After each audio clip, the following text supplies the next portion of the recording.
thanks very much for joining us. Where are you speaking to us from today? Jason, first of all, great to be here. I am speaking to you from sunny St. Petersburg, Florida. Very nice. Now, for the people who don't know, Brent, I know that you've got sort of more qualifications than sort of most people could, imagine. But do you want to just give the listeners a sort of broad overview of kind of your what you do now and and then we can talk about how you actually arrived at where you are now. I'd love to. This is my favorite question. So if you don't mind, what I'm going to do is I'm going to answer a different question first, and I will get to what I do, because I am my title, quote unquote, here at Facet Wealth is Chief Evangelist. And the reason that was sort of bestowed upon me is because every time someone said, "Hey, Brent, what do you do?" I said, you know what, I can't wait to share with you what I do, but I want to start with telling you why I do it. Right. And so this is sort of what I believe. And what I believe is, and I believe my entire life and my entire career, is that our financial health is just as essential to living well as is our physical health, occupational health, emotional health, etc. Right. And what I believe is that access to unbiased, personalized financial advice that looks at all facets of our life can actually help you live a better or more enriched life. And so that ties into, so who am I and what do I do? Well, I'm a financial planner. I'm a certified financial planner. I'm a chartered financial consultant. And what I do is I help my clients align the decisions they make every single day with their money, with who they want to be and the life they want to live. And so that's how I like to think about sort of who I am as a financial planner, but ultimately what I help my clients achieve through the process of financial planning.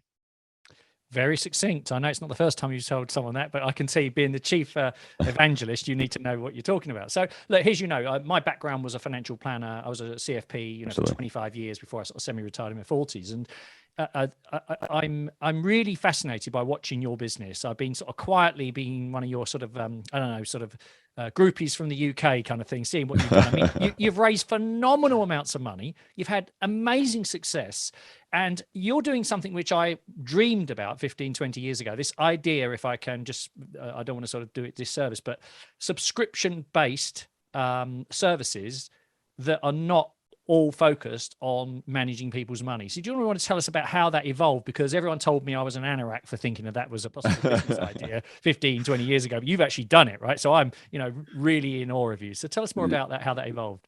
Well, sure. First of all, I'm flattered, Jason, but by the fact that you're looking at our business, like that's the company I wanted to build 15, 20 years ago, which in reality probably wasn't a possibility because we'll talk about technology today. It's such a key part of what we do. But because, by the way, I'm a big fan of yours as well. And I think with salary finance and Generation Next, the way you're thinking about financial wellness in the workplace and ultimately thinking about leaving a legacy, like who do you want to be the legacy you want to be behind for your family is amazing. But so when you think about our business model, yes, you could define it as financial planning for a subscription fee, but it's so much more than that because we always say we're building financial planning as it should be. So what does that mean? The genesis of the business, we can talk about several sides of this. The genesis for me was really three things of a realization when it came to financial advice is that number one, there was a problem with the quality of advice. And I'll say specifically here in America, right? There's a problem with the quality of advice. Number two, there was a problem with the quality of financial advisors in general, right? Because there was no standard of education or experience or ethical guidelines that were required for financial advisors. And number three, which is what we're trying to do, is crash the price barrier a little bit, but make it more accessible. There was a lack of access to this. So we woke up one day and said, what kind of business do we need to build to make sure that we can elevate the quality of advice? It looks at more than just your investment or your assets that you invest, right? Number two, that we can elevate the quality of the advisor. Every one of our financial planners is a certified financial planner. That's the gold standard, full stop, the only thing we'll ever do. And number three is how do you actually make this life-changing thing that we call financial planning more accessible to people? Well, you have to change the pricing model. You have to make it more affordable. And so we said, where's the Wayne Gretzky quote? Don't skate to where the puck is, skate to where it's going. And so we said, where's the puck going? Well, flat fixed fees or subscription fees is the way of the future. And it's actually better for people because regardless of your income or your assets, we can customize the fee to you to make sure you have access to it. So those are sort of the three components put together, not including the technology side, which we can talk about to make this possible. Mm. Well, there's so much to unpack here, but let's just focus on this thing. I totally with you that a subscription-based service that's based on focusing, connecting your values and your daily actions with your money and your resources, that absolutely makes sense. But the problem is the industry side of financial services, as opposed to the professional side, has a vested interest in basically leeching off of people's products, Right. hiding behind sort of not really adding a lot of value. Investment management and tax plan. I mean, it's all necessary, but it's a Right. commodity. Whereas I can remember clients saying, actually, you asking me the questions, and more importantly, listening, was just game changing, and it just removed all that anxiety and worry. And we were always kind of second fiddle as planners, proper financial planners who cared about good outcomes, to the product providers. So how did you break the mold and get, I mean, if you don't mind me saying, I don't want to flatty, but it's six-figure, $100 and something million you've raised, isn't it? Is that Well, right? I don't know the exact number. It is about $160 million, I believe. I know it's like, I have to pinch myself sometimes to think about this. We just raised $100 million Series C. And by the way, this is a tip of the cap to the other co-founders and the amazing team we have here at Facet Wealth. So our CEO and executive chairman, they have been doing this. I'll say their entire professional lives in raising money. And I think the idea is the industry. I think the outsiders, we're not backed by anybody in the industry and traditional financial services. People outside of our industry came in and said, this is the business model of the future. There are 100 million households in this country that are either underserved or not served by the existing industry and financial services model, the assets under management model, which I despise. I don't like that model. By the way, I'm a reformed AUM charging advisor. So I've been there. I saw the light. I made the change, and we started Facet Wealth. There's a tremendous opportunity here, and people said, that's incredible. Let's go support Facet in building I'll say the future of the industry, the new model that's going forward to support the next generation of wealth, not the existing model that's, I think, broken and not going to fit the needs of many people to come. So that's fascinating. You basically were talking to funders or backers or investors who weren't part of the old guard, who didn't, the blockbuster videos, if you will, of their time. You wanted to support the Netflix kind of generation, and you went and found the capital that understood that, not the old guard who wanted to still, rent out VHS tapes and charge you $5 if you were late. I mean, it's amazing, that story, that I think they were offered something like $300 million, and 3 years later it was worth nothing. But there we go. Mm-hmm. So, Brent, tell me about how technology has been this kind of bit like the moon, isn't it? The moonshot. The technology. How did it catch up to enable you to realize this business is a scaled situation to touch lots of people's lives?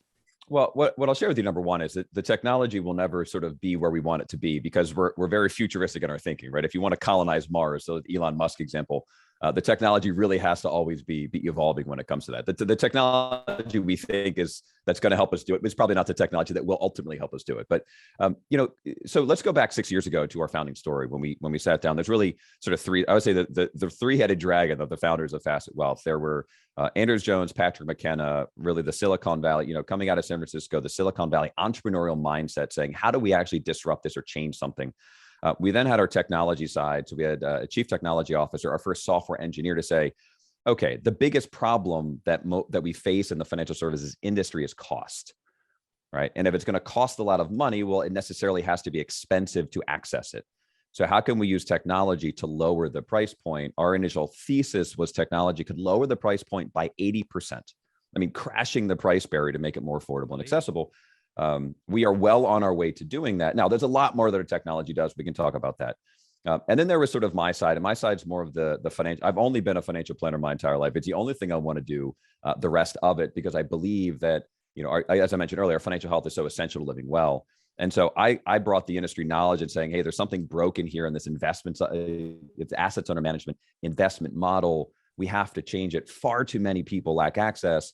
Then we had the technology minds, the entrepreneurial Silicon Valley minds, and you put those three prongs together and you have a pretty interesting business model that people come in. And I think you know this yourself, Jason, as an investor yourself, in the early stages of a business, a lot of times you're investing in two things: the idea, but the people behind the idea. Absolutely. And so some either really smart or really crazy people said, we're going to back this. These are the horses we're going to back. Exactly. Yeah. A combination thereof, right? The Venn diagram, there's overlap there. And said, this is the model that we believe in. So really good people are doing this. Let's put some money behind it and see where fast it can go. Now, I just want to sort of touch on the idea of there's a great book called Working Backwards, written by two ex-Amazon executives, and they just tell you all the original stories of how Amazon became such a big success. Okay, and when you read it, it's just like it's absolutely obvious when you look at it, but obviously they had blood, sweat, and tears to get there. So I do recommend everyone get that Sure. book. It is really. I just wrote it down. I'm gonna go. I have not read it, but I'm gonna go read it myself. Working Backwards, it's brilliant. Even down from hiring to the mission statement to the how development teams work. It's unbelievable, and I'm seeing all the pain bit as I'm reading it because I've experienced all that in businesses I've worked in and ones I've invested in. But the point I was going to say, there's a really great point in that book where they said brilliant scalable businesses that become enduring are totally focused on the end customer experience, okay, and client outcomes and the client journey, but they are aware of competitors. So in other words, they are not second guessing what they doing and what am I doing and what should I be doing. They're always focusing on the customer, but with a small eye on the competitor. Now, obviously, one of the biggest providers in the US, in kind of, I would think, similar to you and to a lesser extent in the UK here, is obviously Vanguard. And Vanguard are sort of rolling out this kind of, and have been taking lots of market share in terms of investments, but they don't seem to have embraced the same kind of customer-centric experience and the subscription-based model that you guys are following. I just wondered what your thoughts are, and I know that sort of two Korean takeaway shops, food shops will do both business, or two, Mexican shops in the US or whatever do very well food-wise. But I'm just wondering why you would think, as an investor, well, why hasn't Vanguard done it? I'm just interested to know what your thoughts are. So I have two ideas here for you. So number one is we're not building something better; we're building something different. So the idea that the Vanguard, or Vanguard in this case, right, can very easily change their business model is probably not correct. They can try to do that. Number two is, speaking of companies that have failed but invented things, Kodak, the story of Kodak, right? They invented the digital camera, but it was going to cannibalize their business model. They said, we probably shouldn't launch a thing. So then Sony and other companies came out, and we know what happened to Kodak, right? I think there's two things. First of all, if you look at the landscape of financial services, you have, I'll say, high net worth financial advisors. So working with wealthy families. And this, going back 6 or 10 years, sort of the genesis of Facet Wealth, you had at that point the spectrum. You had financial advisors that work with wealthy families, and you had robo advisors. Right. So it's like, well, you don't have enough money to invest with, you don't have $1 million. You can't invest with a traditional financial advisor. So use this computer-based algorithm, which, by the way, I think it was very innovative, and I applaud them for doing that because it gave people access to truly low-cost, diversified, appropriate investing. Like wealth. There's people like that. Exactly. Right. And so to some extent, Vanguard was sort of doing that. And Vanguard has their personal advisor services, which is technically a tech-led sort of call center where you can get some advice. But there was a barbell approach, and there's nobody in the middle saying, well, how do you actually combine the human side of advice with the tech side of advice and sort of close that gap?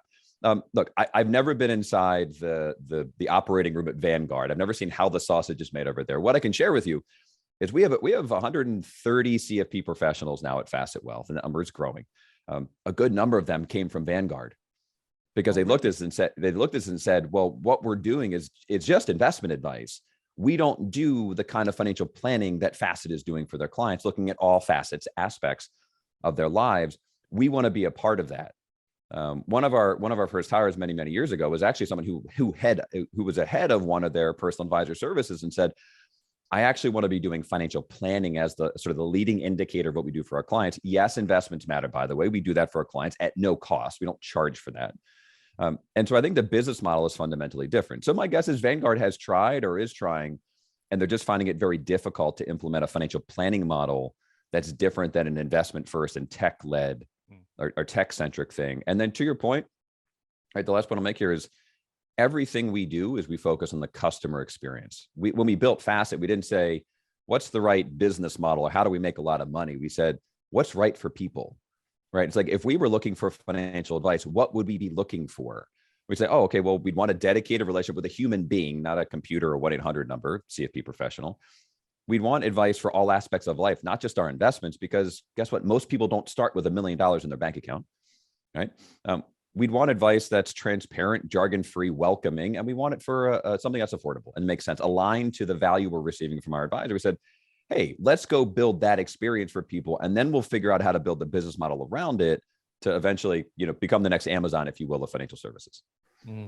Now, I'm interested because just recently I went through the customer experience of a UK sort of startup, an offshoot of an existing wealth management firm, and they're called lifetime-fm.com, UK firm, and they're trying to use kind of various bits and bobs of existing technology. It was never built to go together, okay? So what's interesting and why I went through the process, because obviously being passionate about financial planning and loving and understanding it myself, but also in a stage in my life when I do have a lot more assets and a lot more complexity, and I thought, well, this would be interesting, go through it and be absolutely honest.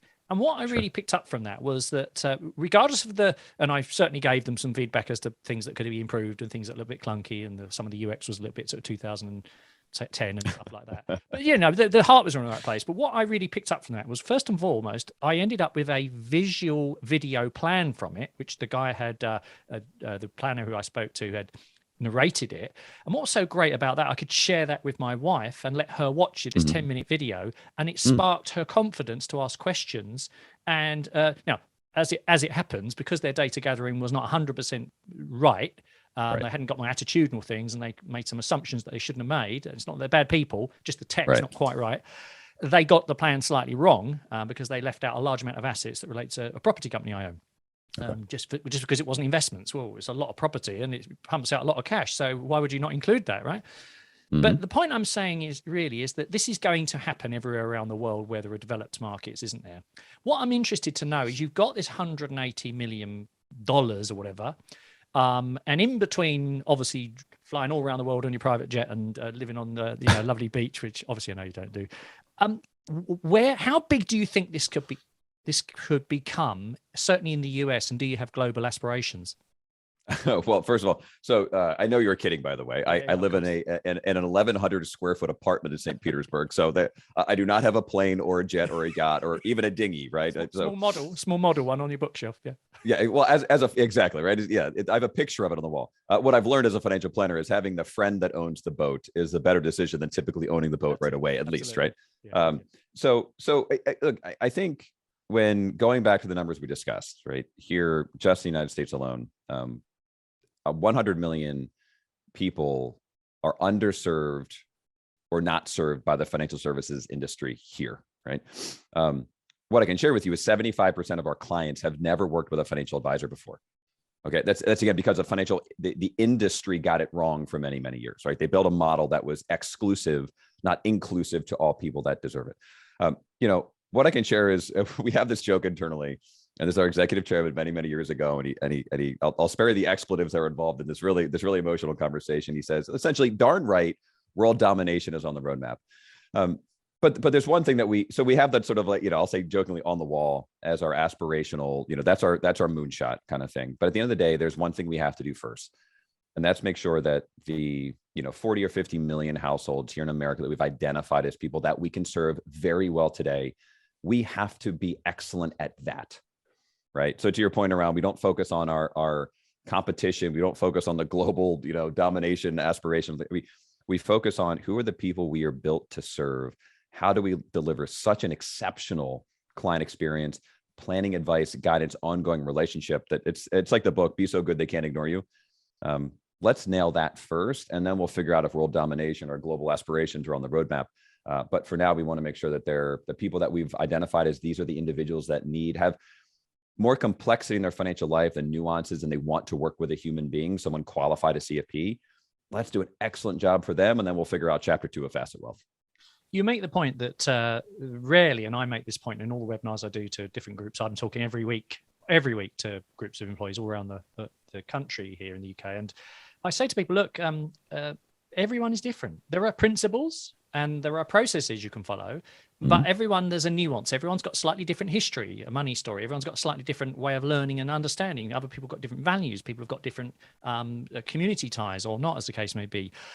So I'm fascinated to understand that you are really focusing on adapting this to your core market and staying humble and keen to serve them, but also that the technology is the enabler. It's not the differentiator. So I'm just interested to know what a typical, if you don't mind, what's a typical person? Let's say we've got a double income family bringing in, say, $50,000 a year. I don't know, 60,000. I don't know what your median income is there. It's about 60,000, I think. But what would they, they don't have large amounts of assets, probably got a 401k plan, which is an American type of pension, and a few other bits and bobs. They need some life assurance, but they've also, Sure. they're struggling, like everyone knows, with household costs. What typically investment would they be making in your services to have you as a subscription? So what I want to do, so we'll talk about the fees in a second, how we think about that. What I want to do is take a step back, because you bring a really good point, bring up a sort of an excellent example of a client that's excellent for the services we provide here at Facet Wealth. A lot of people say, okay, it's financial advice. So what are we talking about? Well, investments, we're talking about maybe budget, insurance, or estate planning. They're really fun things, right? You want to talk about life insurance and estate planning all day long. And so when we sit down with our clients, I always say, first we talk about life, then we talk about money. The first exercise, I have a handful of clients, because running a business takes a lot of time, and I want to be respectful, make sure our clients at Facet, we have 11,000 growing every single day. Get somebody who can dedicate their time to them. One of the first things we do with them is we say, before we talk about money, let's actually talk about life. One of the exercises I do with my clients is to say, here's what I want to do. 3 to 5 years from today, we're sitting here now, it's sort of in Zoom, right? In this virtual world, maybe the metaverse, who knows at that point, and say, what has to happen in life for you to look back and go, wow, that was a really successful 3 to 5 years. And I go, but here's the catch. You can't mention money to start. Okay. And then we get into the money side of things. So when we start talking about these families who think investments and life insurance, estate planning, what we find is they're successful individuals, right? They have aspirations to be promoted at work, to manage teams, to make more money, to get married, start families, pay for college, save for retirement, buy their dream home. These are all the things we're helping them with. Now, along that journey, life gets more complex. So our fee structure is completely tailored to them. It's anywhere between $1,800, so $1,800 per year, up to $6,000 per year. And I'll say anywhere in between, based upon their goals, the services required, and the complexity of their financial lives, which can be everything from, a 25-year-old out of college starting their career to, 45-year-olds married, 4 kids, 2 dogs, white picket fence, house, and all of that. So we think about life, how money can support the life they want to live, and then ultimately how we can charge a fair fee that's transparent for each of those clients.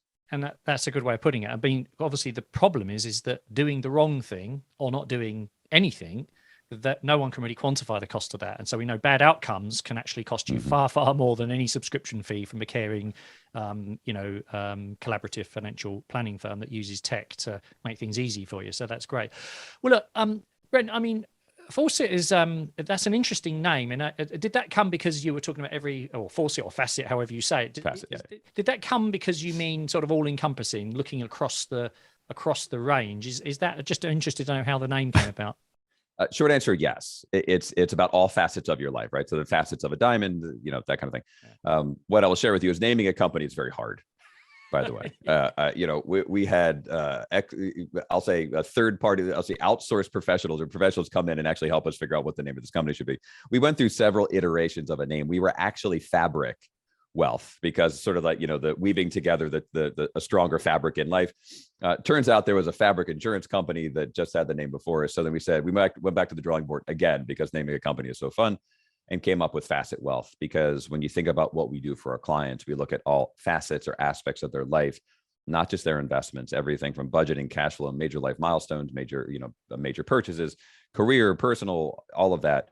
And so it really fit in terms of the way we're redefining financial planning as it should be, and helping our clients live well. Great stuff. So before you go, what's the near term, the next year? What are the milestones? Where do you think, if I can ask you the question, what needs to happen over the next 12 months for you to feel really happy with your progress over these 12 months? I'm fascinated to know what the short term sort of focus is. Yeah. So, a couple of things. I would say the biggest challenge we have, well, I say there are sort of like 3 challenges that we have. Number one is making sure that our technology always becomes, we call it the orchestrator of the entire relationship, empowering our financial planners to be better at what they do, delivering a better experience to our clients. One of the things that the biggest headwind that we face, Jason, you mentioned this earlier, was the industry has what I'll say is terrible product, right? The investment product, the commissionable stuff, the assets under management model, they don't have very good product, but they have excellent distribution, meaning awareness, right? Brand awareness.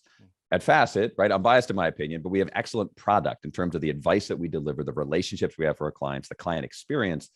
We need to work on our distribution, our brand awareness. So me as a chief evangelist, one of my primary role in 2022 is to make sure it's spread of the word, is to make sure that people understand that a different kind of financial planning exists.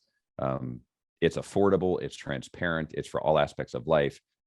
Come work with, or come check out Facet Wealth. You don't have to, you'll decide if this is right for you. And that's number one. The technology is number two. And then making sure our team is happy.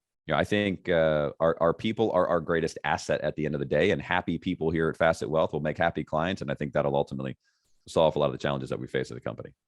Well, Brent Weiss, thank you very much I love the energy. I love the mission. And I love also the fact that you're humble about kind of really keeping focus on the core thing. If it makes you feel good, I tell everyone who's prepared to listen about your company, and I'm just a little guy in the UK, right? So wherever I go, I say, you got to check this company out. They are the future. They are the Netflix of the blockbuster world.